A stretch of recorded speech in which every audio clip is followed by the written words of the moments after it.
Hello, everyone. It's a pleasure for me to introduce all my colleagues that will share with me this lecture, whose title is Trends and Topics of Latin American Folk Narrative During the Last 2 Centuries, Traditions and Social Changes.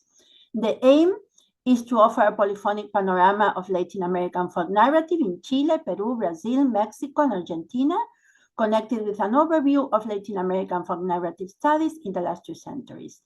You will hear the voices of different researchers who collaborate in a special issue of Folkloristica, the Journal of the Serbian Folklore Society, thanks to the effort of Sonia Petrovic. You can see in the chat, you have the link, or you can download the issue. It's open access. I would like to acknowledge Sadna Naitani for the excellent idea of bringing other voices to these lectures from different colleagues. Ana María Dupey, who acted as a co-editor of this issue, Silvia Matic for the technical support, and so, of course, Sonia Petrovic and Smiljana Jordevich-Belic for the editorial effort of Sonia and all the team of Folkloristica, and Smiljana for the contact that made possible this publication. So, Latin American folk narrative has distinctive features, one of which, perhaps the most important, is the coexistence of vernacular indigenous narratives with narrative folk expressions from migrant and Creole groups. The lectures and the issue cover a large range of topics, such as vernacular folktales, narrative performance, indigenous and Creole narratives from Brazil, Chile, Mexico, Peru, and Argentina, some of which highlight European cultural heritage, while others show the relevance of indigenous narratives. The texts were either collected in fieldwork or registered in folk narrative collections and archives, or retrieved from virtual sources. Some articles focus the attention on the development of folk narrative studies, while others include narrative texts and narrative analysis dealing with contemporary global epidemics, such as AIDS and COVID. All the articles reflect different aesthetic expression of local identities, framing narrative forms, either displayed in narrative performance or stored in archives and written collections. And they show the mosaic-like composition of Latin American cultures, composed by a blend between European and vernacular folk traditions. The keywords are folklore, narrative, and performance, and both the lectures and the issue are divided in 3 main sections. The first one, folklore and folk narrative in Argentina and Chile, paradigms, collections, studies, and archives. The second one deals with narrative indigenous narratives from Mexico, Peru, Brazil, and Argentina. And the last one, narratives of migrant groups, mainly Jewish and Slovenians in Latin America. So this is the index of that you can see it in the publication, so I will skip it. And let's go to the first section, folk narrative, paradigms, collections, and studies, Argentinian folktales in Latin American context, collections and belief narratives is my own contribution. It offers a panoramic overview of Argentinian and Latin American folklore studies, as well as an approach to belief narratives, showing the flexible boundaries between folklore genres. Belief is considered as a model position towards certainty, whose true value depends on an intersubjective agreement. The first part is focused on a diachronic itinerary of Argentinian folk narrative collections with their trends and paradigms from the 1921 Folk Questionnaire up to contemporary collections. And the second part provides an example of changes in folk narrative, erasing crystallized boundaries between tale types and belief narratives. Let's speak a little bit shortly about this example that connects ATU tale types, such as the one 332, Godfather Deaths, and motifs such as Thompson Z 111, Death Personified, with AIDS and COVID narrative, both in rural and urban environments. The concept of folk matrix is a classificatory issue that combines thematic topics along with structural and stylistic features such as the personification of death, the metaphors and rhetoric of infection. This issue allows to include under the same matrix folktales and belief narratives, open local boundaries towards global contexts threatened by the COVID-19 pandemic. These narratives dealing with meeting death can be found in earlier folk narrative collections bound to paradigm of folklore that included only types and motifs as folktales, registered in rural contexts, and the belief narratives were classified as superstitions, so they didn't show this blend between folktales and belief narratives. Belief narrative is, as Terry Bunnell affirms, is an umbrella term dealing with persuasion, and there we can see a dynamic between the poetic of history, as Hayden White stresses, and the illusion of reality of fictions, stressed by Roland Barthes. The classification proposal is to incorporate belief narratives in Argentinian collections merged with folktales in a blendable combination. This is my own contribution. Then we have an excellent contribution by Ana María Dupey, revisiting folklore disciplinary narratives produced by scholarly community in Argentina, social dimension in focus. I will skip this slide because the author herself will explain it. Thank you very much for the invitation of the International Society for Folk Narrative Research and its Vice President of South America, Maria Palleiro, to participate in this conference. My main concern in relation with this conference is devoted to changing the narratives that constitute folklore as an academic discipline in relation to the social dimension of folklore. My studies align with current critical folklore studies. It includes a review of theoretical production in relation to the limit of the field of folklore developed by Argentine researchers between the second half of the 20th century and the beginning of the 21st century. The analysis takes into account current perspectives on geopolitical of knowledge and colonial legacies that address the construction of awareness in today's society in a prospective manner. It is assumed that narratives can become vehicles of knowledge appropriate to various disciplines, particularly those that try to understand and explain phenomena with complex social, historical, and causal connections in plausible ways.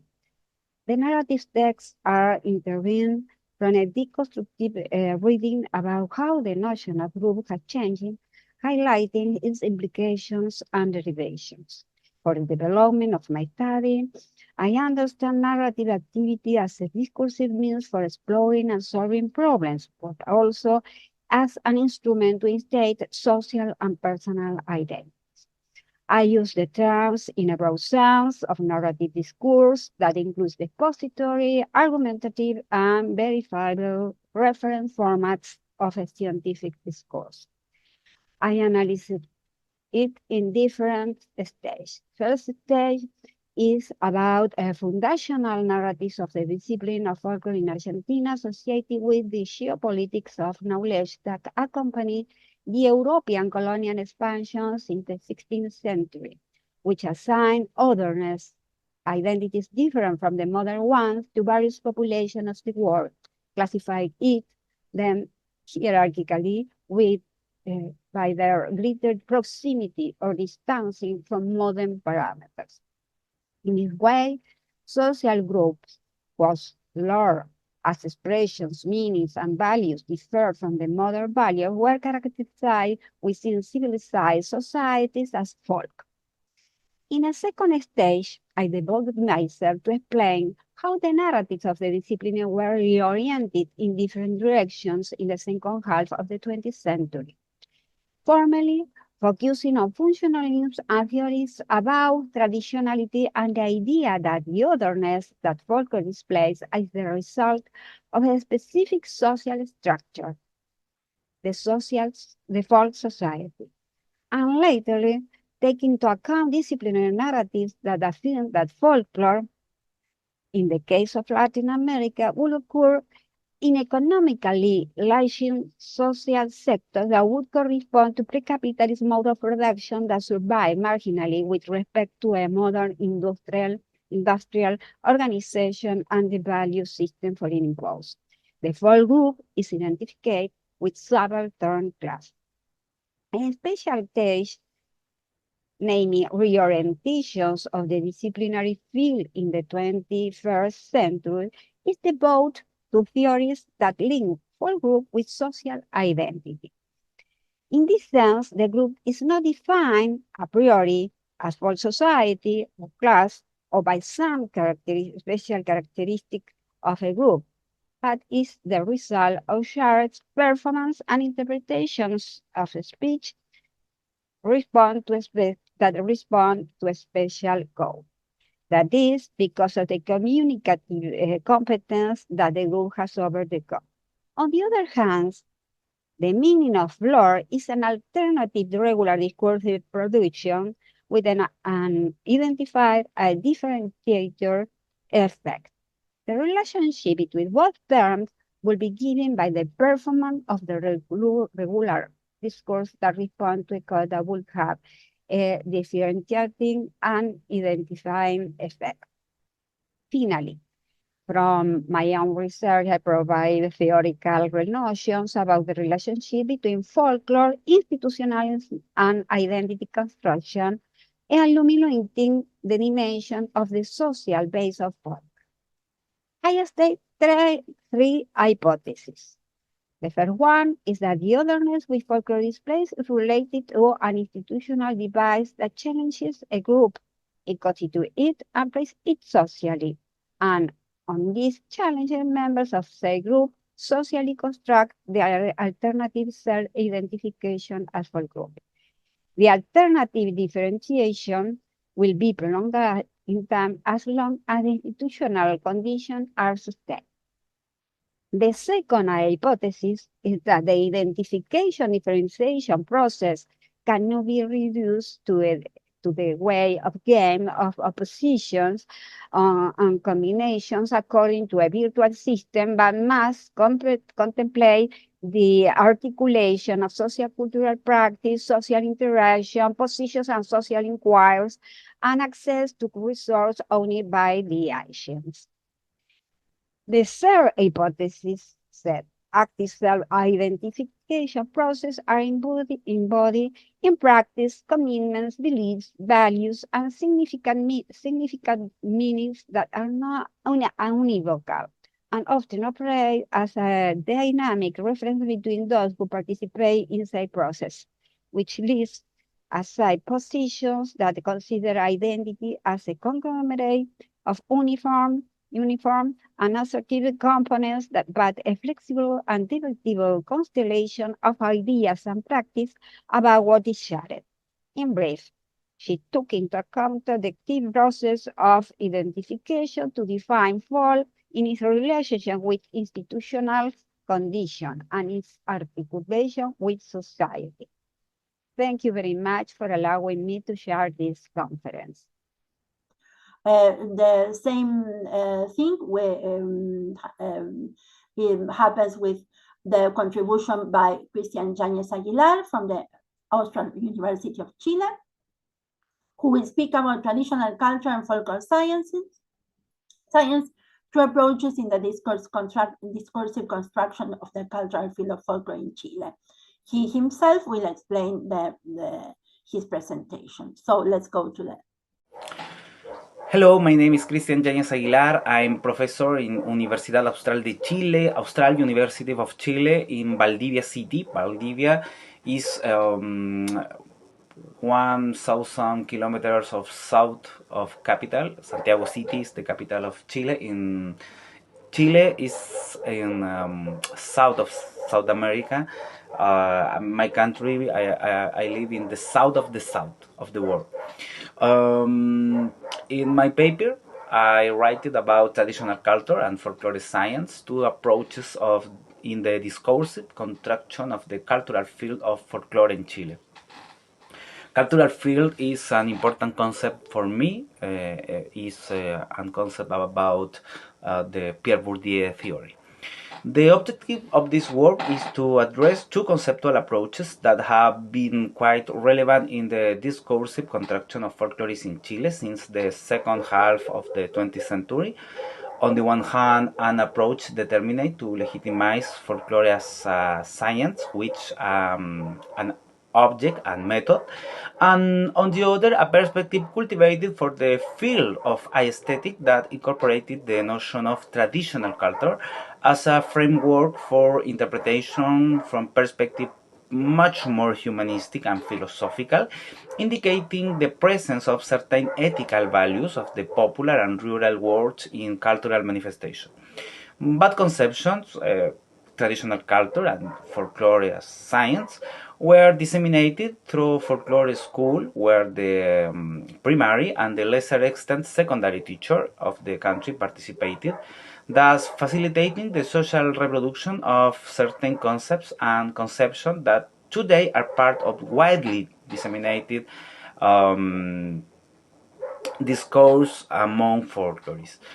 Traditional culture, folklore, real folklore, folklore science, folklore life, proyección del folklore, make up a complex body, sometimes contradictory, but which was important in the discursive contraction of the cultural field of folklore in Chile.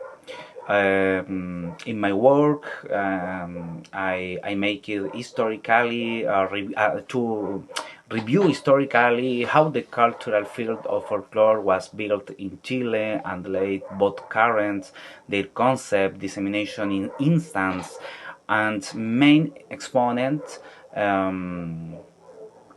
is a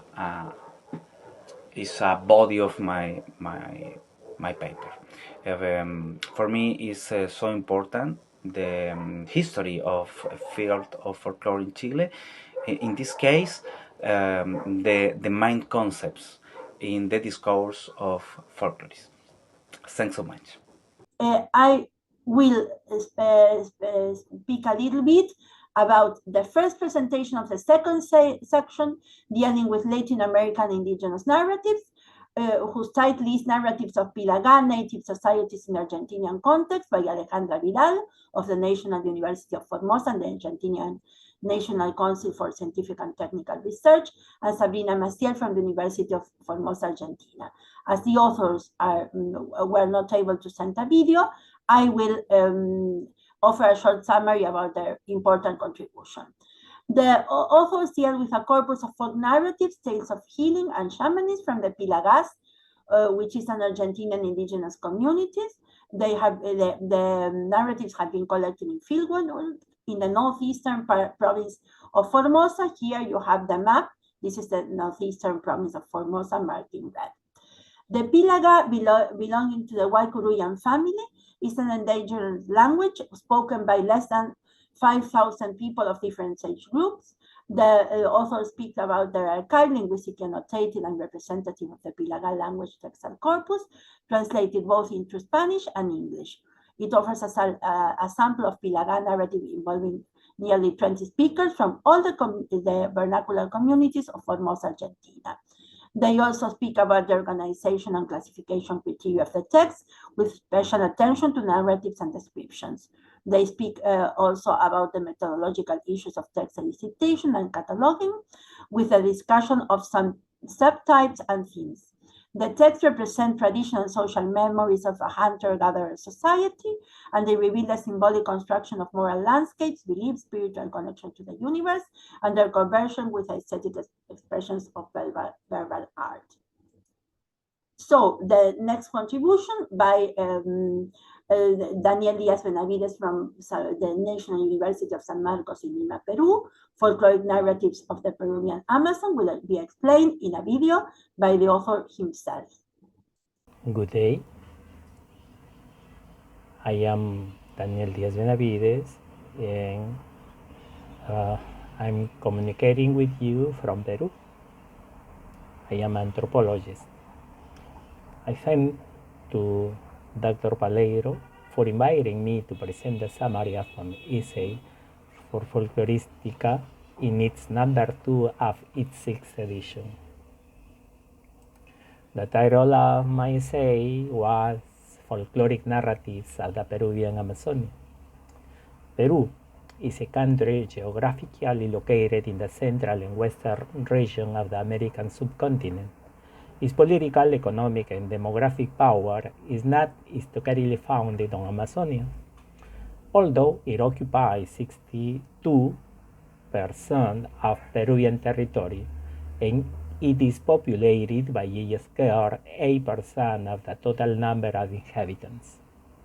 In epistemology of colonial West, Amazonia is an inhospitable and extremely aggressive territory, as is qualified in Western narratives. In image of hell or virgin region devouring non-aboriginal men.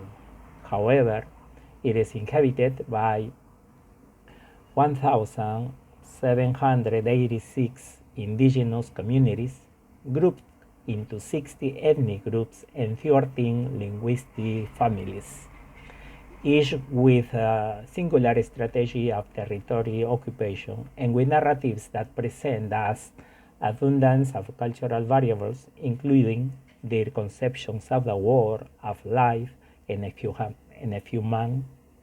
human being.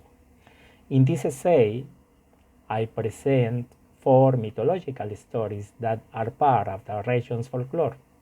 1.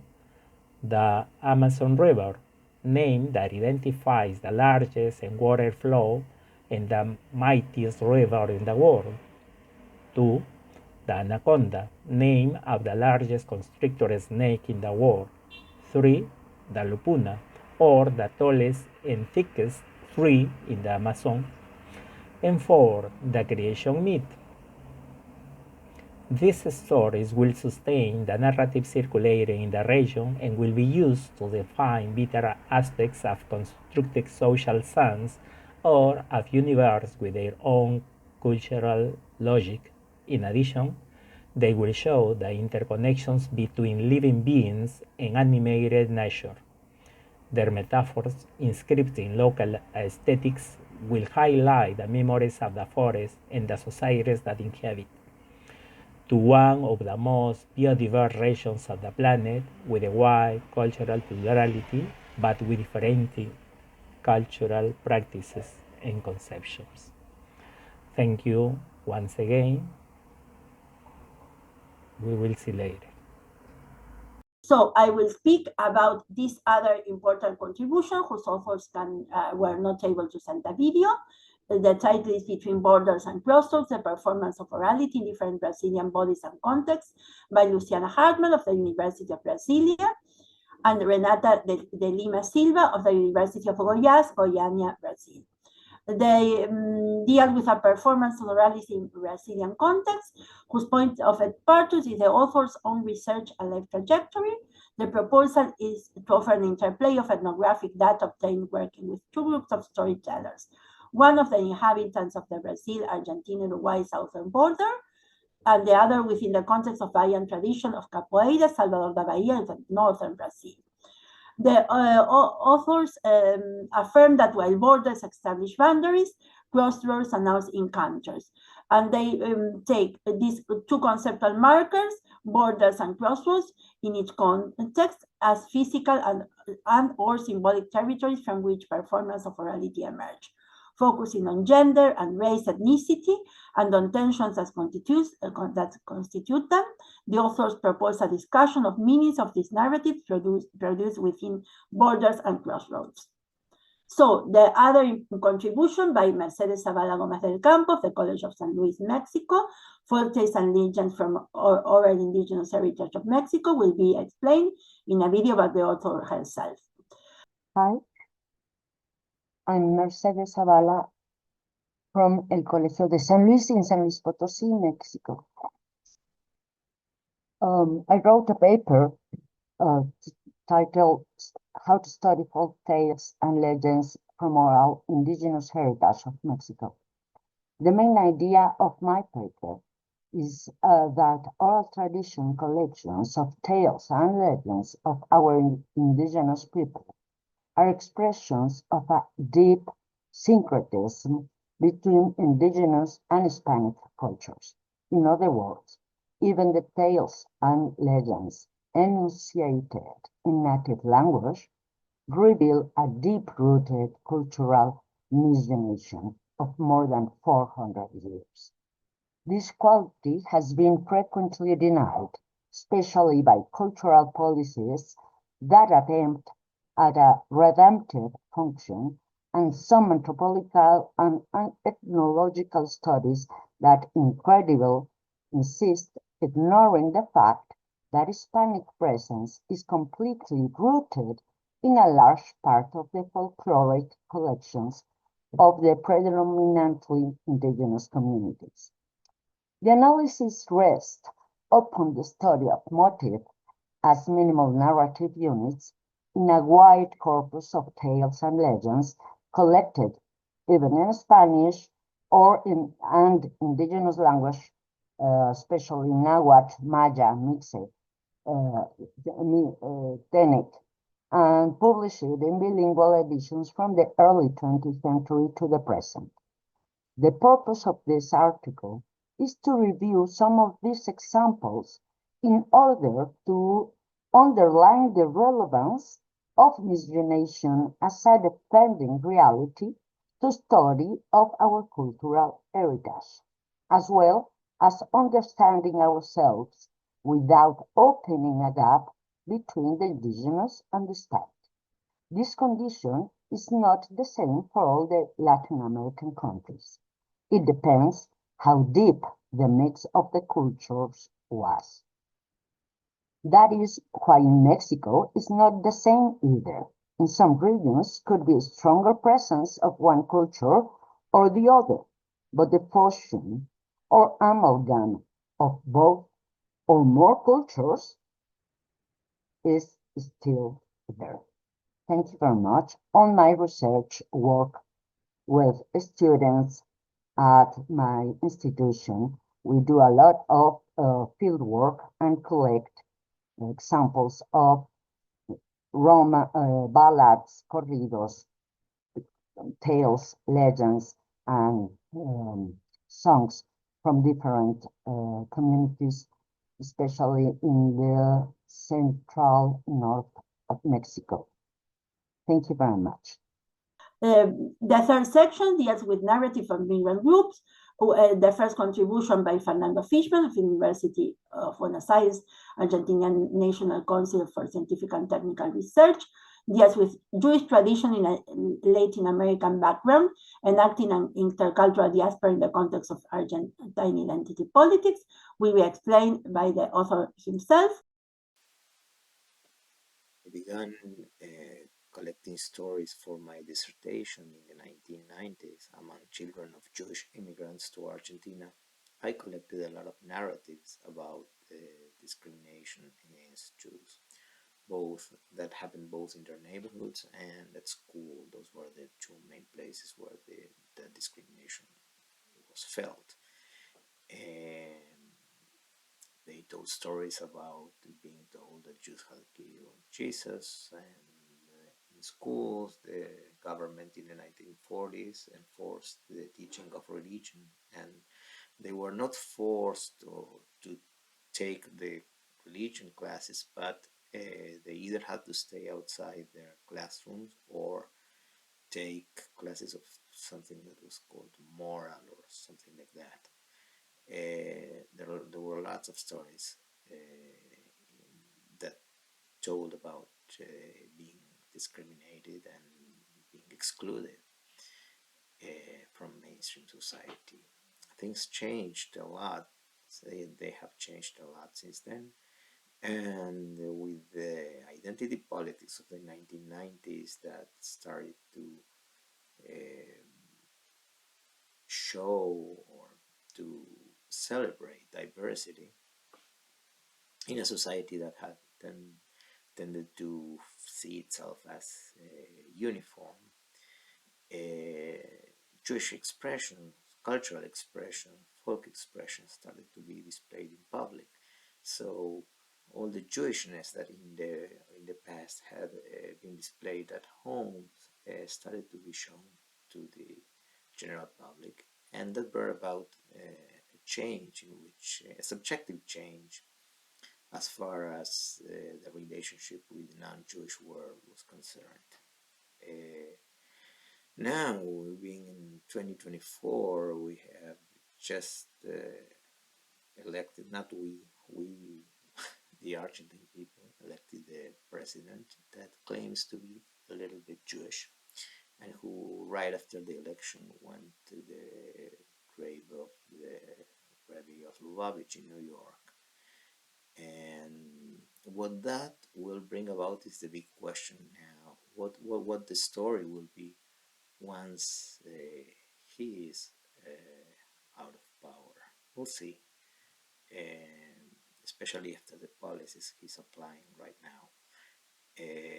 What it is clear is that it is a big change from what happened in the 1940s, and that shows that in a way identity politics have had a positive effect, but we'll see what comes next. And the same thing will happen with the contribution by my dear colleague Barbara Ivancic-Kutin from the Institute of Slovenian Ethnology of the Slovenian Academy of Science and Arts of Ljubljana. The elements of Slovenian national consciousness in relation to the mother country and Latin American culture in narrative materials documented among Slovenians in Argentina. She will speak about a field research among Slovenes in Argentina made in 2019, aiming at documenting folk narrative material, as she herself will explain in a video. Hello, my name is Barbara Ivancic-Kutin. I come from the Institute of Slovenian Ethnology, Slovenian Academy of Sciences and Arts, Ljubljana, and I will present here my ongoing research on the narrative tradition of Slovenians in Argentina. The Slovenian community in Argentina has around 30,000 members. They have a number of so-called homes. Most of them are in Buenos Aires, where they are 7. In the rest of cities, bigger cities, are also many of them. But in the 1 month-long field research I conducted in October 2019, I visit communities in Buenos Aires, Bariloche, and Mendoza. In Bariloche and Mendoza, there is only one of these so-called homes. So I have prepared also a small PowerPoint. You can see here on this map my locations of research where I documented folklore, and I also have some workshop for primary and secondary schools, and as well in kindergarten in all those communities.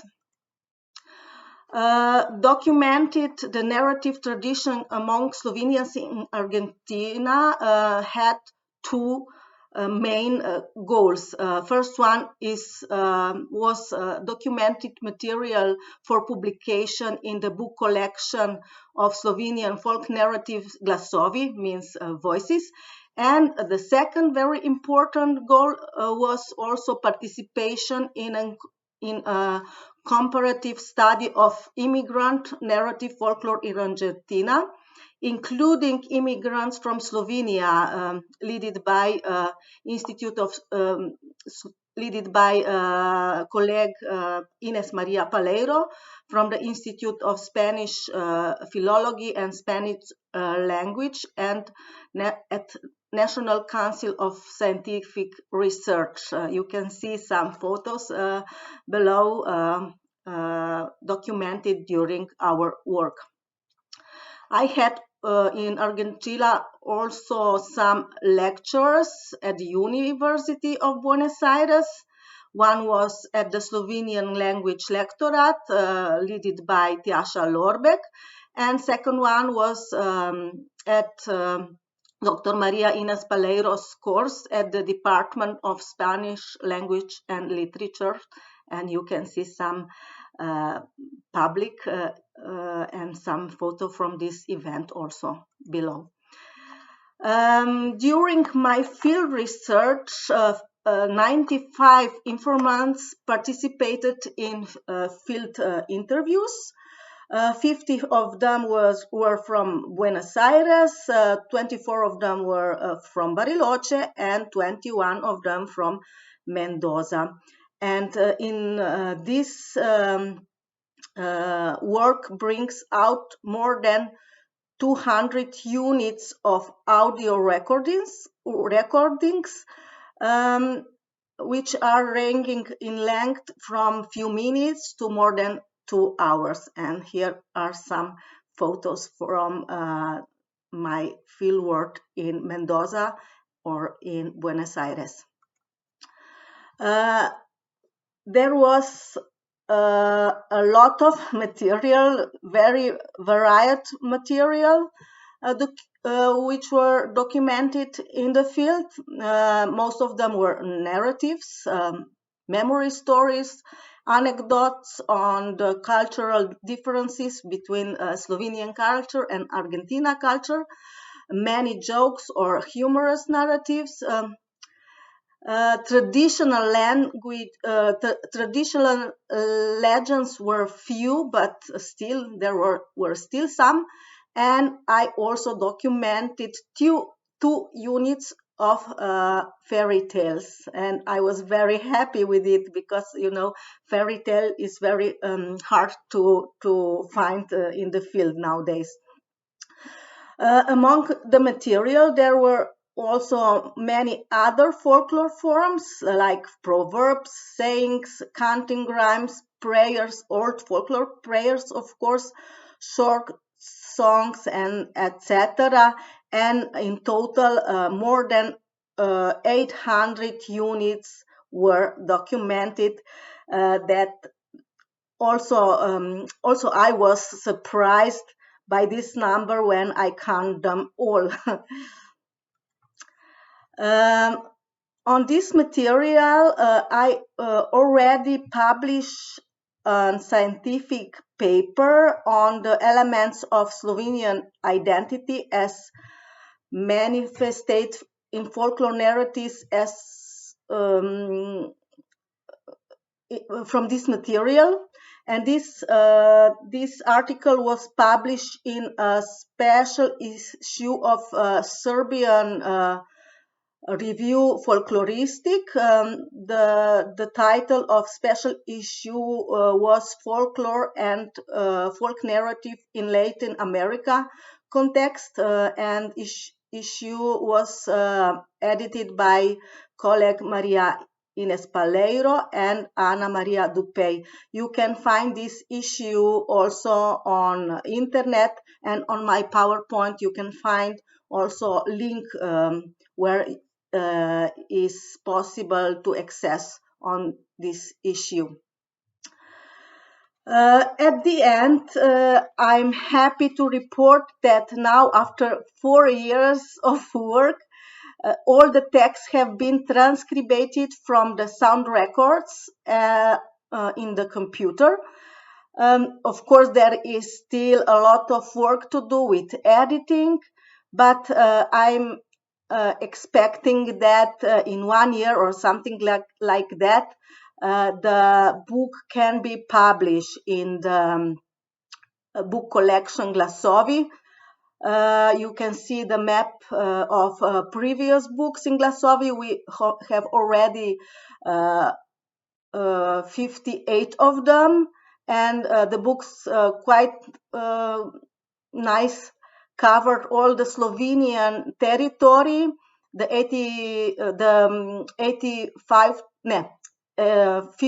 58 book covers the white space below number 22, as you see on PowerPoint slide. And as you see, also Slovenian minority in Austria, Italy, Hungary, and Croatia are covered. But Slovenian immigrants abroad, they don't have their own book yet, and the Argentinian material will be first one in this collection. And this book also will be basis for further also comparative research. Thank you very much and goodbye. So just to conclude this introduction, these three sections dealing with indigenous and Creole narrative, Hispanic cultural tradition, and other migrant and Asiatic cultures such as Jewish and Slovenian show the richness and complexity of Latin American folk narrative. The aim is to draw a multicultural map of Latin American communities and to underline the relevance of folk narratives and Latin American cultural heritage. Thank you for listening, and I leave you with the other authors.